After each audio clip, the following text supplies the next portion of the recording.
Are we ready? All right.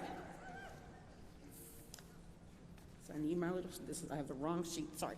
So we are talking about preliminary fellowship, section 11.3. So move that the proposed bylaw amendment to Article 11, section 11.3 to change from final to full fellowship as, why should we do this one? We just want to, come here. You know we got all these things and that's not where we're at. Other side, this one? That's where we're at? Yeah. No, so this is one. Sorry y'all, too many pieces of paper.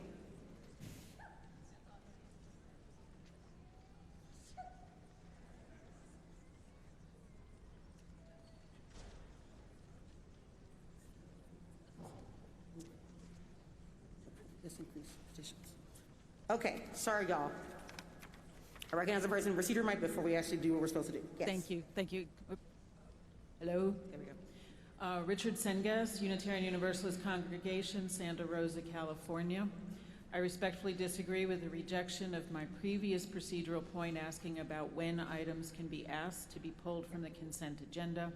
Even if it is not dealt with now, I would like that point of process reviewed. I've served as a parliamentarian for a university senate, one that has also local rules that supplement or modify Robert's Rules of Order. I think we missed something there.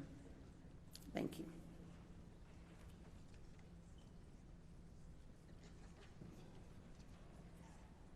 So one of the ones that got removed from the consent agenda was the bylaw amendment to section 9.6 to increase number of petitions for nominations to 50 congregations from at least 3 of the regions of the association.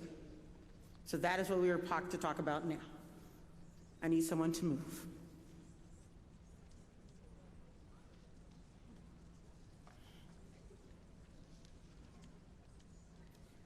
I move that Section 9.6 be amended so that the petitions require 50 endorsements from congregations from at least 3 districts. You have the precise language in front of you.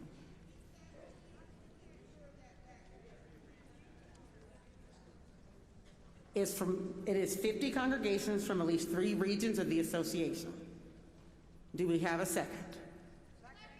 Okay. If you would like to debate this, 9.6, please raise your voting card. If you're ready to debate this, please raise your voting card. You're not ready to talk about it.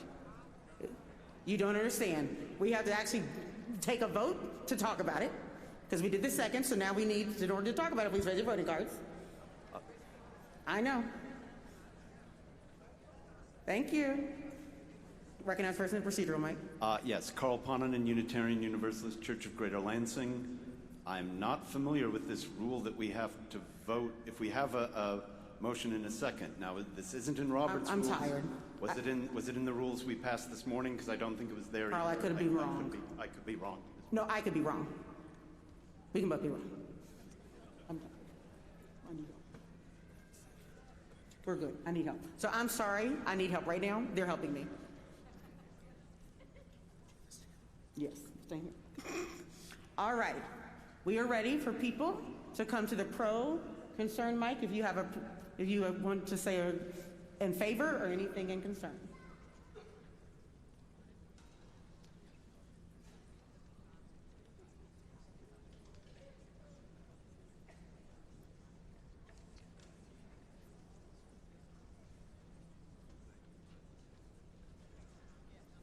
I recognize the person at the procedural mic. Hi, Mary Early Zald, First Unitarian Universalist, Nashville. I don't know what we're looking at. Okay. So where can we find that, please? We're hearing page 75. Page 75. We're looking at 9.6. We're looking at 9.6, which is about 9.6 is to increase the number of petitions for nominations to 50 congregations from at least 3 of the regions of the association. right. Thank you, Greg and Alandria. Thank you. Thank you, Mary. I recognize the speaker at the procedure mic. Thank you. I'm Tara Anderson from the UU Church on Whidbey Island. I would like to know the background of why this change. It feels less democratic than what we had, and I'm sure there's a good reason. I'd like to hear it. Sure. So I'm going to recognize the person at the pro mic who was on the Presidential Search Committee with me. Matthew. Thank you. I'm Matthew Johnson, the minister in Rockford, Illinois, and the co-chair of the Presidential Search Committee. That committee and some other folks involved in elections met to review our procedures, and some of the changes you see today came out of that. The petitions are about increasing the number of grassroots participation necessary for someone to bypass the official search committees. So if you decide that the search committee, which has been elected by the delegates, has made a grievous error and you want to put your own name in, we've increased slightly the number of congregations that need to support that, so that you can't do it with a small group from a small area, but need support across the association. That's why. And that's why I urge a yes vote. I recognize the delegate at the concerned mic.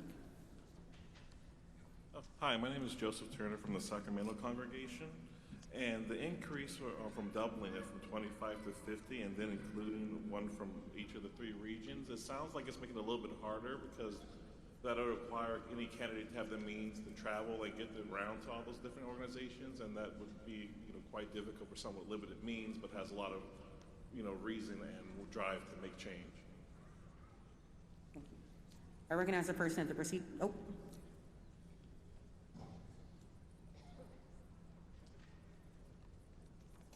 I recognize the delegate at the concerned mic. I just feel as though that this is not as democratic as it was in the past, that even though the nominating committee was elected, if, again, as the gentleman before me mentioned, that we ought to be able to have more grassroots participation. Thank you. Oh, I'm sorry. Peter Candace, Unitarian Universalist Congregation of the Low Country. Thank you. I recognize the delegate, off-site delegate at the concerned mic. Beth McGregor, Unitarian. No, there's I'm trying to recognize the off-site delegate at the concerned mic. Sorry. That's your fault. Yes, thank you. I'm speaking on behalf of Dave Spites, spelling S-P-E-I-G-H-T-S, of the Evergreen UU Fellowship in Marysville. His statement is, the proposed increase in the number of endorsements seems to raise a higher barrier. Thank you. I recognize the delegate at the concerned mic.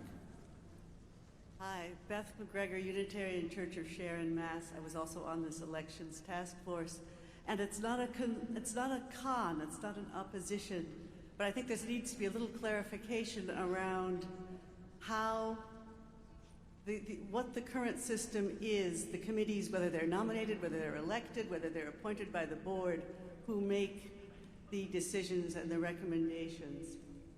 Because it's not exactly elected by the whole, at least not for the moderator search. And I think this needs a little work, so I have some concerns about it. I recognize the off-site delegate from the concerned mic, and then we'll go to the pro mic. Thank you. This is on behalf of Sally Jane Gellert of Central Unitarian Church in Paramus, New Jersey. I oppose this amendment as it makes it more difficult for people to be on the ballot. Given that the search committee chooses only 2 delegates, it is not a slur to them to choose to run by petition. Doubling the number of congregations, fellowships, societies needed is less democratic. I recognize the delegate at the pro mic. Heather Millar, Unitarian Universalist Church of Annapolis. I went to the mini assembly yesterday, and it was explained that the people who get nominated by the nomination committee go through several steps, several interviews to get on that, and so this was to make it more balanced, that somebody would have to get widespread support before they could be put on the ballot by petition. If that's correct, I think that's fair, and I support the amendment. I recognize the delegate at the con mic. Yes, Erin White from Fourth Universalist, New York City. It's not really a complete opposition, more as a concern as to the timing sometimes that's involved. And I know that, for instance, the last presidential election, there was a candidate that withdrew, and then another candidate, I think, was added by petition. And they had a relatively short time period to do so. And so by raising the threshold to 50 congregations, and especially to 3 regions, that may impact that. And so I guess it's a concern about the specific circumstances. So that's one. And the second thing I would say is, I'm not aware that there are a like overload of candidates being added by petition, such that this change really seems necessary. It isn't as if we had 10 or 15 people that were added by petition. So it kind of seems an unnecessary change to address a concern that might in the future present itself, but doesn't actually exist currently. Thank you. I recognize the delegate at the pro mic. There's somebody at procedural mic? I'm sorry, I recognize the delegate at the procedural mic. Lee Pardee, First Unitarian Brooklyn. Just to clarify what the prior speaker, I think, was saying, is it correct that our current president got onto the ballot by petition with only 25? I recognize the delegate at the procedural mic. So to answer that question again, Matthew Johnson from Rockford, Illinois, yes, because the procedure required that.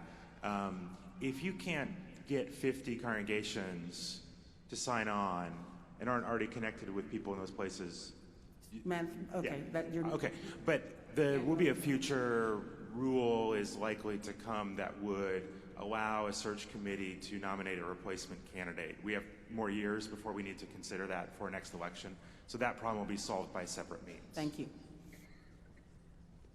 I recognize it. Hi, Elaine McMillan from Horizon Unitarian Universalist in Carrollton, Texas. Thank you. In the past, when there's been a pro and a con mic, if there was nobody at the pro mic, then nobody could speak from the con mic. I know it's now you've changed it to concern, and so I don't know if those rules have changed or what. Now there's somebody at the pro and the con, but a few minutes ago there was nobody at the pro mic, but we kept on going on with the cons both here and off-site. Our time limit has not expired. In the past, Yes, I know. if there was nobody at the pro, nobody, then you just sat down. I mean, I remember Denny Davidoff coming up and speaking against something she was in favor of, just so that somebody could, speak from the mic from the opposite side. We're just doing it a little differently right now. That I'm asking, is that Yeah. because it's pro and concern, or? It's trying to be nice. Okay, thank you. So I recognize the delegate at the pro mic. Oh, no, I'm sorry, I can't. I recognize the delegate at the procedural mic. Orlando Montoya, Unitarian Universalist Church of Savannah, Georgia. Is it within order now to call the previous question?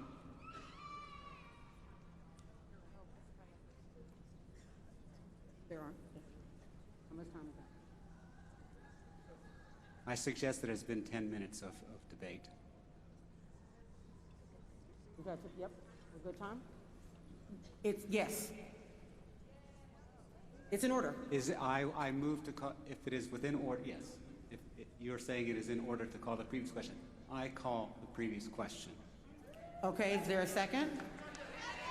Okay, if you are ready to call to order the previous question, please raise your orange cards.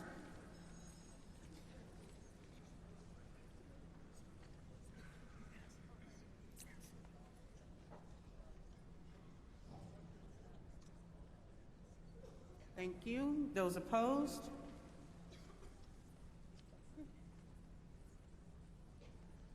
All righty, any abstentions? We're going to wait for the offsite.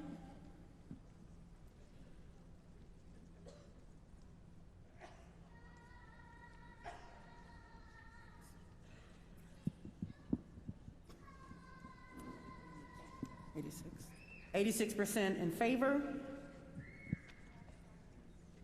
10% opposed, and 4% abstain.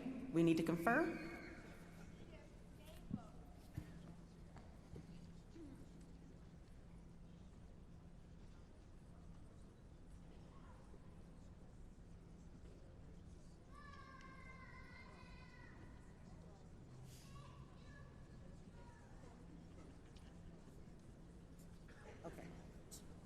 So there is overwhelmingly passed to call the question. And there's somebody off-site at the procedural mic. Christine Hager, River Road UU Congregation, Bethesda, Maryland. Calling the previous question requires no second or debate, requires 2/3 vote. Right. Thank you. Recognize the person at the procedural mic. My name is Anaí Quiroz Romero, and I'm a member of the Chalice Unitarian Universalist Fellowship in the Conejo Valley. Can we at least hear the same number of pro arguments and con arguments? It depends. There may not be the same number. Because we already heard a lot of con arguments. Right. And there's something that I learned at the mini assembly that hasn't been said. Okay, we've already called the, I don't know what you want, but you're. What I'm saying is we did not hear the same number of pro arguments against con arguments. Thank you. All righty. So we've now called the question. We've had a second. All those in favor of increasing the number of petitions for nominations to 50 congregations from at least 3 of the regions of the association, please raise your voting cards.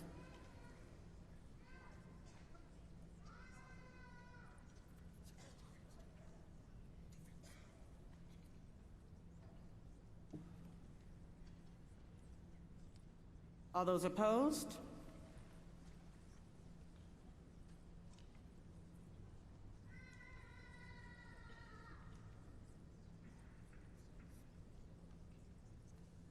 Abstain?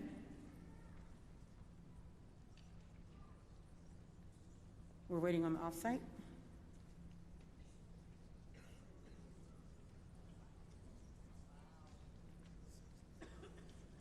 So 65% in favor, 35% opposed, and 5% abstain.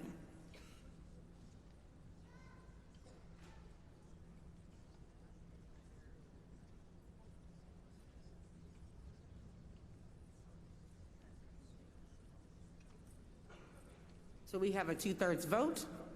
So we've increased the number of petitions for nominations to 50 congregations from at least 3 of the regions of the association.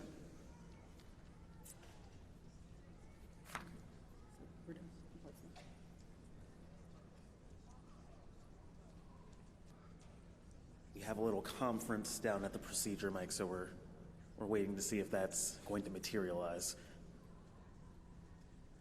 I recognize the delegate at the procedural mic. Matthew Shinneman, DLRE from the UU Congregation of York. I have a point of clarification on calling the question. In the rules of business that we voted on earlier, calling the question said, if there are people at the pro and con mic, you have to wait 10 minutes of elapsed time. If there are no people, you have to wait 5 minutes. As there were people at the con mic still, we had to wait the full 10 minutes. The motion clock had not reached 10 minutes, so is it 10 minutes of elapsed time regularly or on the motion clock? Because if it's on the motion clock, calling the question was out of order.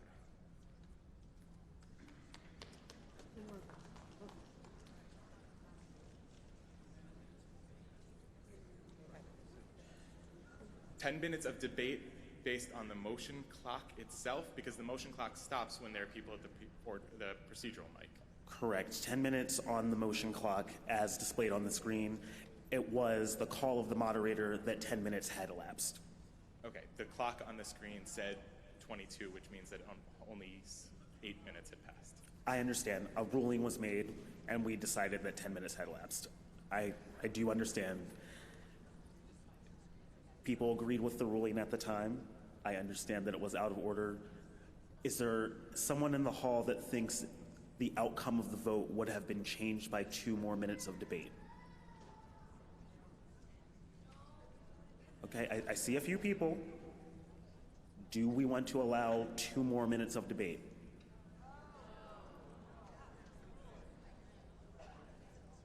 Okay, let's take a quick straw poll on that. If you would like to allow 2 more minutes of debate to reconsider this motion, please raise your cards.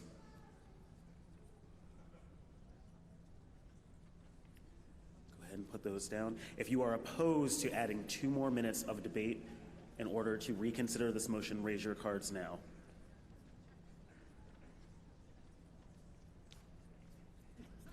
Any abstentions?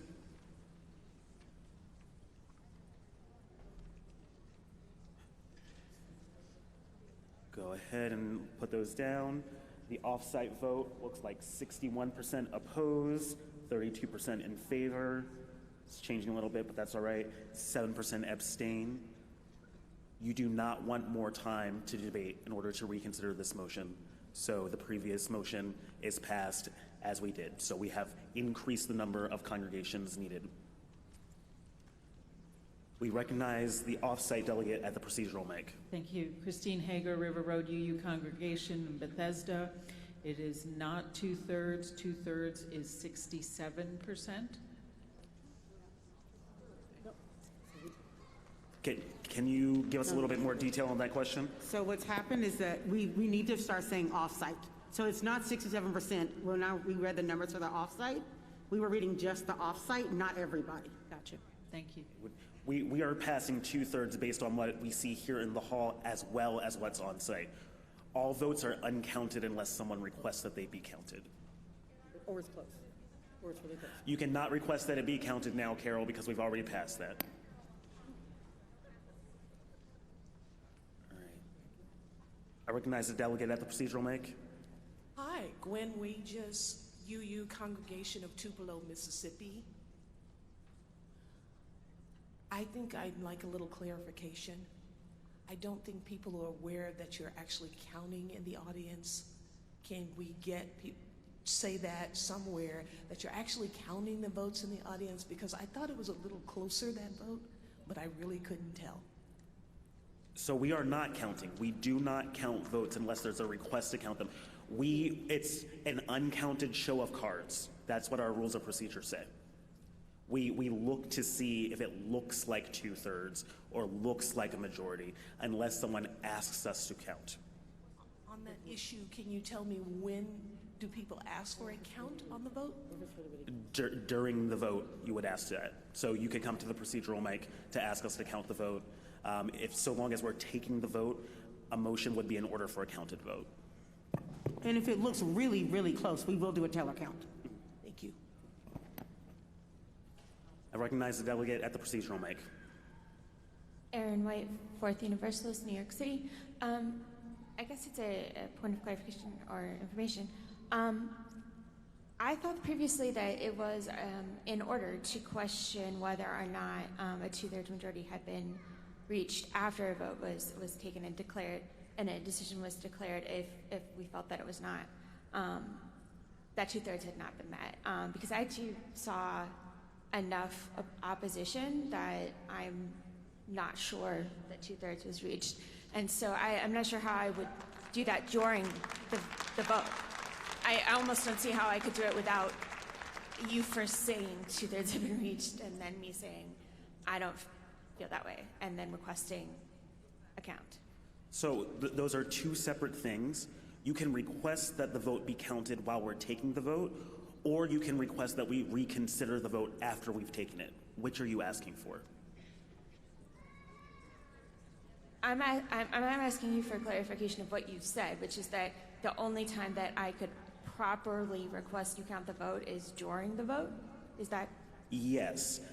If you disagree with the determination we make afterwards, you can have us reconsider that vote and have it be counted. Does that make sense? One is about whether the vote we're taking will be counted. The other one's about whether you trust the outcome of that vote. Okay, so I am asking then to reconsider based on not feeling confident that 2/3 was actually. Okay, I'm hearing, it sounds like the delegate is making a motion to reconsider the vote. Nope. A motion to count. Okay, thank you, Tom.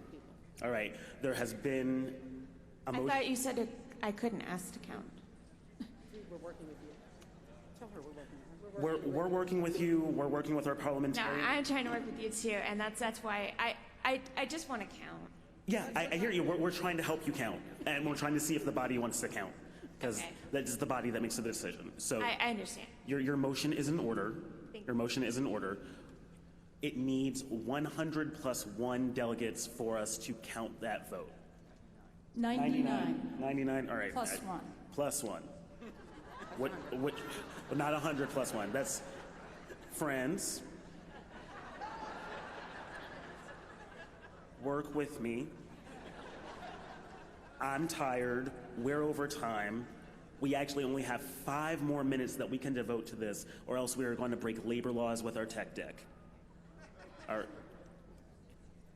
And there are 2 other announcements that have to be made within those 5 minutes. So we're going to move through this as quickly as possible. If you would like us to count the vote that we just did, go ahead and raise your orange voting card.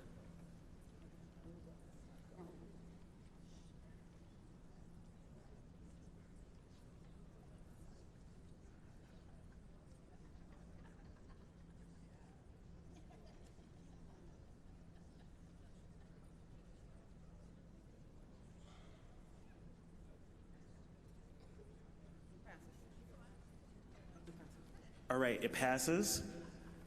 So we're going to go ahead and count that vote. I'm going to re-announce what we're voting on. So give me just a moment. All right. We also have off-site. It's in favor. And so we definitely have more than 100 in favor. So we're going to go ahead and count that vote. I recognize the delegate at the procedural mic. Can the moderators please on each vote say whether we need a 2/3 or a 50% majority? I think that each vote was unclear. That makes sense. For this one, it was not actually about a vote. It's about seeing how many people wanted us to reconsider and count. So that was not, yeah, I understand. I'm just clarifying in case other people didn't understand that question. We were seeing if people wanted us to recount. In the future, we will also make sure we say whether it needs a plurality majority vote or whether it needs a 2/3. I recognize the delegate at the procedural mic. Go ahead. Reverend David Carl Olson, lead minister at our congregation in Baltimore. We violated one of our own rules by the 8-minute versus 10-minute thing. We can fess up about that, but indeed, had there been sufficient time for people to speak, for me and others to speak at the pro mic, I think there might have been a clearer sense of consensus. And I'm going to say that to block that fuller conversation by jumping to calling the question, to me, is white supremacy in action. I mean, it's again, it's about control rather than about risking us being with each other in a richer, more relational, honest way. Thanks. Thank you. Thank you, and I want to say a thing. We asked for assistance around whether we had reached time, because we can't just see the clock by ourselves, and so we were wrong. It was not white supremacists. I'm not going to have someone tell me to do white supremacy, but we also can admit that we were wrong. Okay, thank you. Okay, so we're going to go ahead and redo this vote. Again, let me make sure I'm on the right page. All right. We're considering 9.6, which is an increase from 25 to 50 congregations in order to have a nomination by petition in 3 regions. All right, we are considering 9.6, which would increase the number of congregations you need from 25 to 50 in at least 3 different regions. And the tellers are going to count this one. So on this one, if you're in favor of that, go ahead and raise your orange card and keep it raised until your teller tells you that they have counted your vote. While we are taking that vote, I want to make 2 announcements. One, we will have the first hour of tomorrow's general session from 9 to 10. We will receive the reports from the UU Women's Federation and the UU Service Committee and discuss and debate the statement of conscience. So tomorrow morning from 9 to 10, as well as the other pieces of business that we will still need to discuss. That will allow us to finish our time today. The second is that we have an important announcement from the Commission on Social Witness about the actions of immediate witness because of deadlines existing today, and here he comes.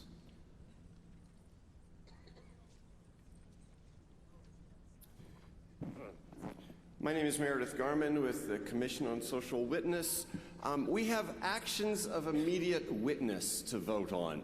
There are 5 that have been submitted, and we have voting going on right now to reduce those 5 down to 3 which we can adopt. The 5 are titled Build the Movement for a Green New Deal, Back from the Brink, Immigration and Asylum, Overthrow Corporate Capitalism, and Support Our First Amendment Rights to Boycott. The process is that among those 5, we must choose 3. You can vote on any 3 of those 5 with your GA app, or by going online, or by dropping by the CSW booth. Voting closes at 2 o'clock tomorrow, and the 3 top vote getters will be nominated to be submitted to the agenda at tomorrow afternoon's session. I think that's the process. I think that's what you need to know. All right, we're ready to take no votes. No votes on 9.6 if you are opposed to increasing the number of petitions that you need. Go ahead and raise your orange cards now and keep them raised until your teller tells you that you can put your arm down. I recognize the off-site delegate at the procedural mic. On-site. I recognize the off-site delegate. There's an off-site person in the queue. Sally Jane Gellert, Central Unitarian Church, Paramus, New Jersey. I respectfully request that the reports go after the voting tomorrow, as if we run out of time, it is critical that the business gets done. Sally, will we consider that request? I recognize the delegate at the procedural mic. Does the vote we are currently in the middle of require a majority or a 2/3? This requires a 2/3 vote to pass because it is an amendment to the bylaws.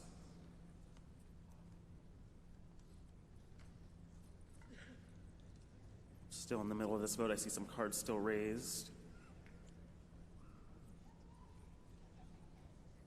I recognize the delegate at the procedural mic. Thank you, Carl Ponanen, UU Church of Greater Lansing. I raised this point since we're still in the count. Some of us have been lining up at the procedural mic and waiting to be recognized by the chair before raising our procedural issues. I'm just concerned because there's occasionally folks have been yelling procedural issues from the floor and have gotten a response from the moderator or the person in the moderators. So that's kind of rude to those of us who are trying to follow the procedure and wait to be recognized. If the moderators could just make sure that they recognize somebody before that they entertain their procedural issue. Thank you for that call back into our shared expectations. I really appreciate that. Please speak from the microphones. The appropriate way to speak to the entire assembly is from the microphones, not by yelling. Especially on your level, most of the people can't hear you. We can hear you because we're a little bit elevated as sound travels. We are ready to take abstentions. If you would like to abstain from the vote on 9.6, go ahead and raise your orange cards now. Wait until your tellers tell you that your vote has been counted.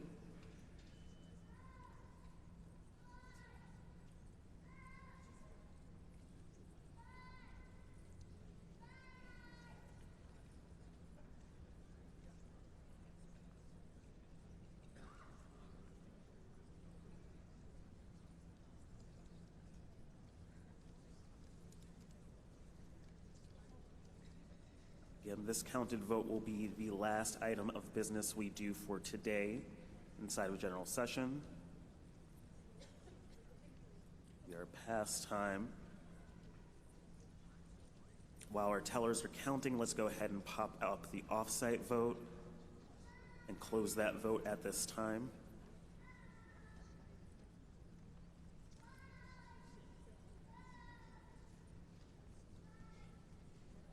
Please do remember to return at 1:30 for our conversations. Make sure you come back on 1:30 for for our conversations here in the general session hall. We'll have some breakout groups after that. Commission on Institutional Change would love to help guide us through conversations we need to have about the future and present of our faith. Right, can we see the offsite vote?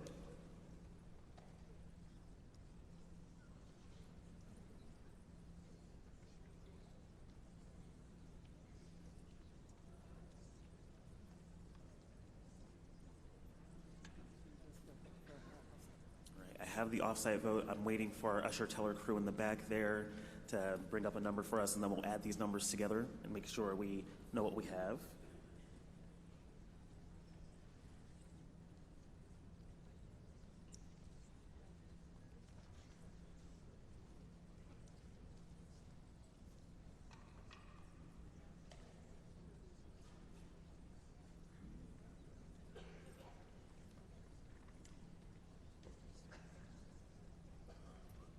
I recognize the delegate at the procedural mic.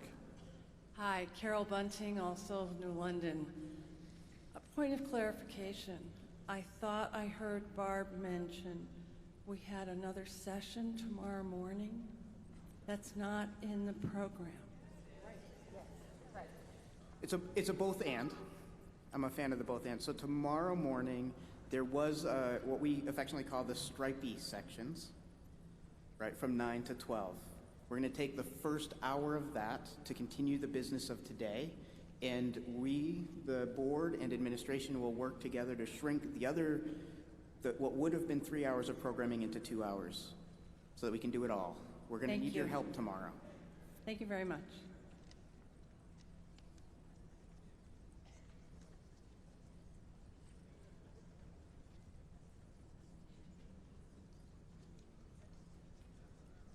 We're adding the on-site and off-site numbers right now to make sure that we know the full percentages.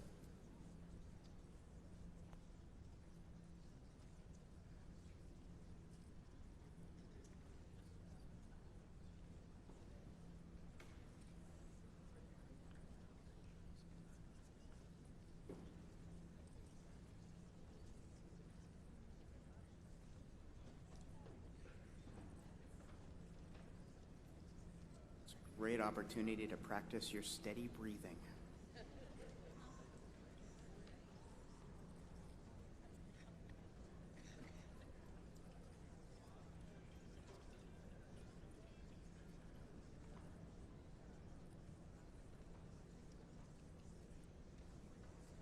Y'all, while they're doing that, can we give a big round of applause to the tech deck who's staying a little bit late for us?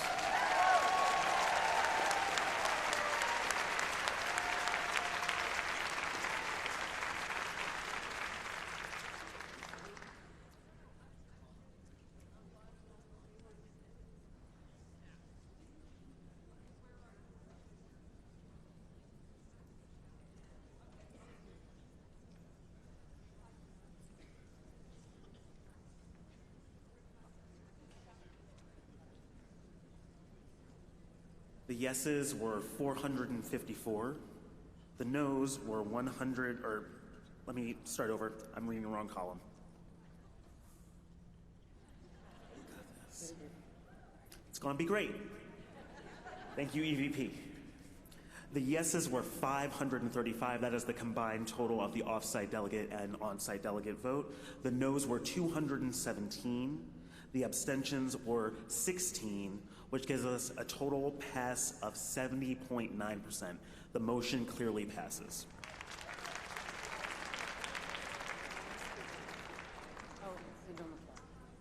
So again, people, please remember, do not applause for contentious votes, because it's actually not the spirit that we're trying to be in of love. Thank you.